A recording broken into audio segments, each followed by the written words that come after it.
Backstage with Mothership on Solid Rock Radio begins now. Hear the best in new music, artist interviews, stories from the road, and more. You are now backstage, and here's your host, Mothership. Hey everybody, tonight the three siblings that make up the band Undefeated are my guests. I know you're going to enjoy hearing about this young band's journey. Hey guys, how are y'all doing? Hello. I have three siblings from New York in the band Undefeated. We have Meredith, lead vocals, the oldest, am I correct? Yes. Yep. Okay. Christian plays the drums, brother. Yes, ma'am. And Lise is playing bass. Hi. Are you the baby? Of the group. We have three more siblings, so she's actually fourth in line. Okay, so you have 6 kids, 3 are in this band. Are they going to have their own band? You know, the youngest might. He's only 13, so he's been dabbling a lot of music things. We'll see where he ends up. Okay. Well, Lise, you're the most recent addition. There was another bassist. Yep. How long have you been with the band? I have been with the band 2 years. Yeah, just about 2 years. About 2 years. So is your whole family musical? Sorta. We're definitely the most musical out of us. Both my parents have dabbled in, like my dad has dabbled in guitar just a little bit. My mom was a pretty good flautist. Is that how you say it? Flautist? Mm-hmm. Well, Flautist? That is correct. It's a flautist. Yeah, see, I thought it was like that. Anyways, my parents, yes. But they didn't do anything professionally, right? Well, Mom played in school. And okay. Our father played for our church worship team for a couple years. That's where he really learned to play. Yeah, so I mean, nothing. Yeah, nothing band level. Just, I like music. I'm going to pick up an instrument, see if I can, sort of thing. So we ended up doing more music than they have, although we're in a family that loves music. So they've always loved music. We grew up around music. And then the one in between, Christian and Lee, super brainiac, like, could play something if he wanted to, but he's definitely the science, math whiz of the family. And then the 2 youngest ones, one of them is, like, we always say, super soft-hearted, like has a giant heart, so it'll be really cool to see what he does. And then the youngest probably could play circles around us if he wanted to, but he's 13, so the drive isn't necessarily there yet, and we'll see what happens because he has a ton of talent in anything he picks up. Well, how did y'all know you want to do a band? I've always sang, like, when people are asking, when did you start playing guitar? Like, you know when you start playing an instrument, but you never know when you start singing, just because you kind of always do it. And I went through a lot of, like, church hurts, whatever. Everybody has a story about that. And lost my confidence, but then understood that if that's where God wants me to be, then that's where I have to be, and that's where my greatest joy will be and your greatest testimony in uplifting others as well. So I definitely was very much like, nope, I'm going to do this. We ended up being invited. Well, I ended up, because we didn't have a band yet, being invited to a worship festival up in Massachusetts. And we ended up going, and the different genres there, like rock and rap and reggae and gospel and like heavy metal, like every genre there. And it clicked for me. I was 14 at the time, and that was when I knew I'm going to do this for my life. And Christian drummed at the time, and I asked him if he would be the drummer, and he said, heck yeah, man. And we played on the lawn of a bookstore. It's our very first show that we did, and from there we just kind of did smaller venues, like word of mouth sort of thing. Mm-hmm. And we had another bassist join us, and it was still word of mouth. We loved doing it. We loved playing. We kept getting asked different places, and we're like, yeah, this is awesome. And we started traveling more and more, and that bassist had like a steady full-time job and just said, I would really like to step down and do this. And so when he left, we were kind of like, I don't know what to do now. Like, I felt like this is where we're going, but then you lose your entire third of your band. And my sister said, I'll do it. And we said, you don't play anything. Like, sure, you know what? Here, take my old bass. You have fun messing around with it as we're still looking around, for different players. And within a month, I mean, she was flying. So why would I not use what God put in my own house, And it took me like a month to play Smoke on the Water. Literally. So I don't know why you said I was running with it. Smoke on the Water was the hardest thing I could possibly play when I picked it up. Good taste, though. Now it's easy. But just the talent that was there and the drive that I've never seen come out of somebody was there. And we just gelled. Like, it makes everything easier because your siblings, you have the same schedule. You know how to put up with each other. And you can't get rid of each other. Yeah. And so that was about 2 years ago. And that's when we said, like, we're going to do this for a living. So we started running as a business. We started promoting, started trying to get our name out there versus just word of mouth. That's what we'd love to do for the rest of our lives. Christian, when did you start playing drums? So this is always a tough question for me because I started playing like school drums, which really isn't like drum set. It's more of like the orchestral. Like you have your big bass drum, then you only play snares specifically. I started that when I was like 13. And so I dabbled in drum set for a little bit. But then when Meredith asked me to play with her, I slowly buckled down on drum set. But actually for the first, I don't know, probably a year and a half, maybe 2 years, I refused to play drum set. I would only play cajon, and I would turn it so I was facing Meredith only, not the crowd. I had like the worst stage fright. It was horrible. I have videos of this, by the way. Yeah. So that's a little embarrassing, but it's crazy. Yeah, and then one day I actually broke out my drum set for a show, and now I've never looked back, and I still play cajon here and there, but it's for the acoustic stuff. Yeah, but it's definitely more drum set heavy at this point. Did you play pots and pans before that? Zucchinis. No way. If you scroll back in our Instagram page, there's some old videos of him literally playing our garden zucchinis with like spoons. Yeah. Yep, that's always a sign of things to come. Does being in the same household make it easier or harder to practice?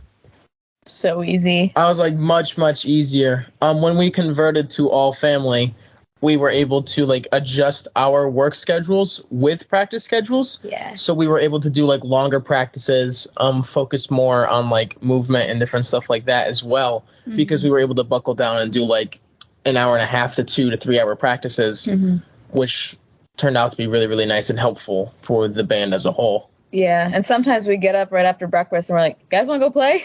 And we'll hop down to our practice area and get it done. Yeah. Do you not find it hard to stay on task? We're pretty driven in the sense that we have a schedule and we know what we want to do, so we put that work in to do it. Doesn't mean we don't have fun. Like today we were doing a lot of writing, so it's a lot of goofy ideas, a lot of let's see what happens here kind of thing. Yeah.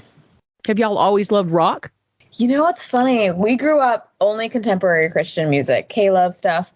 My dad, like my parents were huge hair band, 80 rocker sort of people. And when I was about 3, my dad just had a huge conviction of clean music in the house. So he literally threw out like hundreds and hundreds of CDs and tapes and all that stuff. And so we grew up with only the K-Love stuff. And we went to a Seventh Day Slumber. Well, actually, that Massachusetts festival was the first time I'm like, there's more genres. Like, I'm in love. Yeah. And then Seventh Day Slumber came through our local church. Well, near us. We live in a super small town, so it's the next small town over. With their, I don't remember, it was their tour. They had like GFM and Random Heroes. Zana was there. Yeah, and that's when Christian. Well, you can tell that story. That's yours. Yeah, that's when I really shot off. So I actually was a worship drummer for the longest time. I was part of the worship team for I think like 3-4 years. When I was like 15, that's when I started doing worship for our church, and I would only do like simple like tom grooves and stuff. Like hitting the like China was like forbidden in our church almost. Yeah. So after I saw them like go crazy and stuff, it really opened up my eyes into what drums could be and what they should be for different genres. And that really shut off what I play now is definitely based off of that at this point, which I think is fantastic. I love it. That's cool. Have you always lived in your little town in New York? Yep, yes. Same house, whole time. We have about 2,000 people, which is small to a lot of people, but then we've gone into different towns and they're like, we have 400, 500 people. And I'm like, we fit right in. Do you have a traffic light? We do. We do have a couple. Okay. We do have a Walmart, too, but... Whoa, well, that's a big town then, okay. I know, right? Well, it's still a couple miles from us, but... It's a while from us. We live, like, on the outskirts of town. We're on the outskirts. Are your parents from that same town? My dad is. My mom is from like 20 minutes south, maybe. Yeah, east, small town as well. there. So yeah, it's still a small town. So New Yorkers to the core. To the core, yep. What was your favorite subject in school? I hate math. I hate to say that. Math is not my jam. Okay, we've eliminated math. I do love science, but I'm also a big English person. So, yeah. I mean, I would say like gym, but that's not really a subject. So, like, either English or some science. I love You love science. soccer. Yeah, soccer's pretty cool, but that's not a subject. That's true. Yeah, I hate math, like bane of my existence. And I was homeschooled from 4th grade to graduation. So, I mean, my schooling was a little bit different than your typical public school. But if it isn't music, which always is my 100% top, I also love writing. So I would also say English. Art? Art? Okay, I mean, math is cool if I understand it. No. Science was all right. Chemistry, I really like chemistry. Social studies is just so boring. And English, if you have the right teacher, it's interesting. If you don't, it's boring. So I have never known this about you. Maybe. Or math if I understand the subject. Like statistics and probability, no. Absolutely not. But like easy, like algebra easy. I can do that. Algebra. I'm flabbergasted right now. I'm learning new things every day. Came out of left field. That did. I did not expect that. Okay, well, Christian Meredith, let me introduce you to Lise. Oh my word. Lover of chemistry. I'm gobsmacked. Well, like the teachers made me enjoy the subject though. So I don't know. That plays a big role in it. If it was the actual subject or was the teacher who led me to love the subject. I'll get you some of my old math books. We could find out. Oh yeah, no, I'm good. I'm good. No more math for me, please. You're like, I'm almost free. I tapped out. Now, I did enjoy algebra. I liked plotting things on the XY axis, but calculus and geometry, no. You and my mom. She is like a math genius. Have you ever used them? That's my next question. In a real life scenario, yeah. Y equals mx plus b, I do not believe I've ever used. But I know it. Really, I want to bring this to school curriculums and be like, listen. You know, they taught you stop, drop, and roll, but I don't think I've ever caught on fire either. So that is an excellent point right there. When y'all go on tour, is the rest of the family involved in any way? So when we were younger, and then when Lise joined, because she was 15, I just turned 15. Just turned 15. Our parents would still go with us. My mom actually ran the merch table for us for the longest time when we were starting. My dad did a lot of our sound. And, you know, we get a lot of, maybe not a lot of, but we get some blowback and some people that have literally turned their backs on us when we go into like restaurant bar type scenes. Yeah. And it's interesting to me because God has always shown us, like, go through the open door. I will open your doors. I will shut your doors. And we've just walked there. Like, we don't necessarily know where we're going. We just walk through it. And there's been different times, multiple times, actually, every time we've gone into a place that we're a little bit like, we're not sure about this, but God has opened the door so clearly that that's where we're going. And we've come to realize, like, we're not there to, I say preach the gospel, which sounds bad, but it's different than like hitting somebody over the head with the Bible and then just singing about God, and they don't necessarily even realize it, but we're there to remind them of what they believed in when they were young. And we had one person just recently come up to us afterward and was part of the headlining band, and 40, he was like drunk off his rocker and was swearing up a storm and was telling us all the stuff, whatever. And then all of a sudden he just like stopped. He took a step back and looked at us and was like, don't lose your faith, and told the whole story about he grew up in church and how he lost that. And it was interesting for us to be like, and that's why we're here, just to remind you that there was somebody there who loved you and cared about you, you know, and hopefully that planted a seed. And we had another guy from like a high-end resort town who invited us. This is when we were with our old bassist, and so I was not even 16, maybe almost 17, and he invited us to play at his speakeasy like the night of our other show, because he walked by the town and was like, oh my gosh, I need music tonight. And so our parents got together and they were like, do we do this? Like, this is the first time. I remember that. Yeah. So we were playing a show. Yeah. And then he walks by, and then as we're cleaning up, he's like, do you guys want to play another show tonight? And that was like crazy, because like we were like dead tired. And he's like, yeah, come on, let's go. And we're like, all right. Yeah. So we ended up going, and after that, he asked us if we would come back like weekly and do a thing, which never panned out. But he was talking to my mom on the phone, and just like his son was a youth pastor, and he had, I hesitate to say falling so far because everybody, like, you just get down on it or whatever. But he was like, having you guys there, like, I can't bring you kids into this. Like, and it reminded me of what I should be doing. And he closed down his bar and moved back to his son and got back involved in a church. And I was like, once again, it's not about like proving a point. It's just, or not about like preaching necessarily. It's there to plant the seed and remind people of what they already know, which brings me back to the point of our parents is they were there in those situations with us, because you wouldn't send your 17-year-old into a bar situation, you know. And we do a lot more restaurant have bars, which are definitely a different atmosphere than a straight bar. But even when Lise was just joining, they were there with us again for a lot of these venues. But just recently, this summer was our second full month tour that we were on the road with, and that was just us three, which was super fun. Fantastic. We love it. But they wouldn't have let us go out if they hadn't been there step by step as we've grown and God has opened the doors for us. So it's been really cool. Okay, now it's time to transition into music. When did the first song come to you? I guess Meredith, it would have been you, right? Yep, I do most of the writing. I get a good melody line and some guitar parts. Like, I'm a vocalist first and foremost. I play guitar because God hasn't brought another guitarist to us yet, which means I haven't finished learning what he wants me to learn.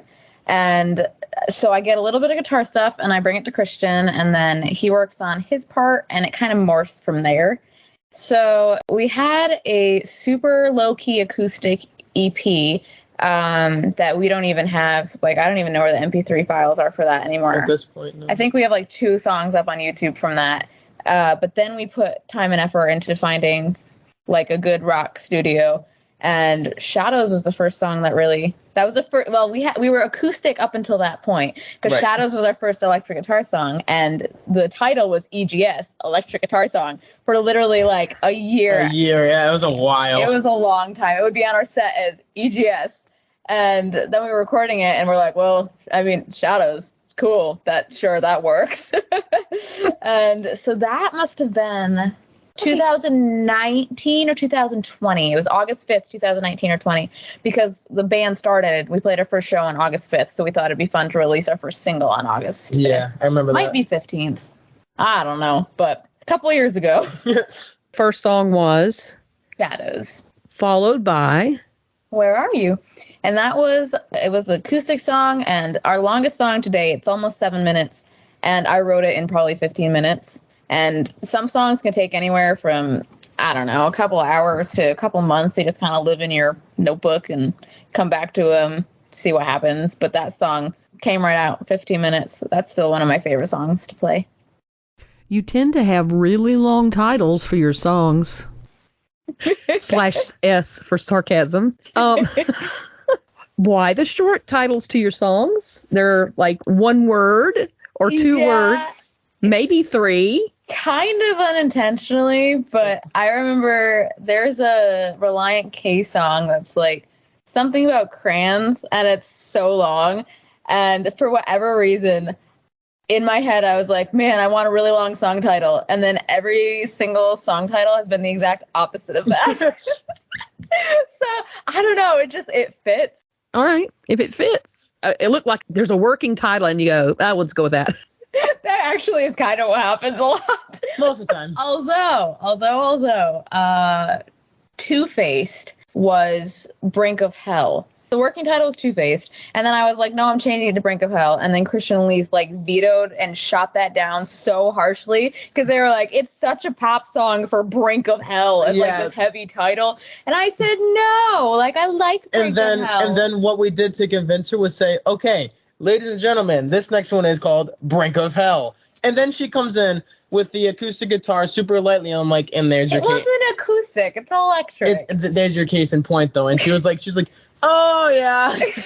So, like, back to Two-Faced. Although, we were deciding that as we were putting that CD into production. And so there are a couple CDs out there that have Brink of Hell. That Brink of Hell will show up on the car letter thing. I don't know what that's called, the screen. And it will say Brink of Hell, even though the case says Two-Faced. So if you have one of those, pretty special. So everybody's sitting there waiting for the breakdown, right? Yeah. And it comes out with this super cheesy guitar solo. Yeah. Our next one will be better, I promise. What's your latest song? The latest one is out is Future, and that's I think that one's fun. Top favorite out of all of our songs ever. That one just kind of wrote, and it was super basic in chord structure, but for whatever reason I was like, this is the way it's supposed to be presented. And we're still working on like creating good moments in that song for a live show, but that definitely is, yeah, I think that's my top favorite. Same. Well, tell us about it. It's such a dark song, which sounds, it sounds kind of dark. The words are kind of dark, but I always say God is the best co-writer. So what he writes, that's what comes out. And I know that even if I take it as one way, whoever's meant to listen to it will hear what they're supposed to hear. And I'm a firm believer in God has created you specifically for the role that you were to play. So not everyone is going to be a musician. Not everybody's going to be a chef. Not everybody's going to be a lawyer. Not everybody is going to be a school teacher. Like, God has a part of the body for everybody. And that song is very much about, well, all of our songs are very much about taking the religious and the rule side of I won't say every church, but a lot of present day churches, they have a lot of, this is how it's done. You must do this. You must do that. And God didn't care about that as much as he cared about, I love you the way I've made you. And I think a lot of things are side points that aren't something you should trip over if you're focused on what Jesus is. Like, step over it, if your eyes are on where Jesus is, that's all that matters. And that's kind of what that song's about. Each one of you, I want you to tell me, if somebody's walked up to you and said, I just heard about your band, what song should I listen to? Choke, definitely first and foremost. That one I feel like is super catchy. It has a nice intro right in the beginning. It like jumps straight into like tom work, and it has like that heavy, and it also has like so I feel like it has a good melody, and the choruses catch you. It's got a good hook in the choruses catch you with the good hook. And then I also feel like the breakdown in it is also fantastic. That one's just fun to play. Yeah, so I would recommend Choke. I always ask people, well, do you like heavier stuff or do you like lighter stuff? And if they say heavier, I point them to Future because it's, our newest song. And then if they say lighter stuff, I point them to As You Are, which is, piano was my first instrument, and I love it. So that really highlights that aspect. Okay. I would probably say Choke. Same reasons as Christian. It's just Choke a cool song. Yeah. We like playing Choke live. Yeah, that looks like it would be fun to play live. Fun to hear live. What does success mean to you? Interesting. That's a good one. If you're talking purely business, I think success is making a living is what we would like to do. If you're talking just in life, being fulfilled by, I have always been on a one-track path since I was little. I know what God wants me to do. I have been following that. I had a little hiatus, but that's a story for another time. But it sounds selfish to say, like, being fulfilled. Yeah, there's a quote that says, I'm totally butchering it, but the idea behind it is that when I get to heaven, I won't have an ounce of talent left that God gave me because I used it on earth with what he gave me to do. And so I feel like that really sums up what I'd like to do, is use everything he has given me so that when I see him, like, I have done the job that he has called me to do. Yeah. I like that a lot. Are you just going to say same? I'm like same though. Yeah, but like. You explained it really well. Okay. So, Christian, you're going to say the same thing, that you want to use up all the talent that God gave you and not waste any of it. Basically, yeah.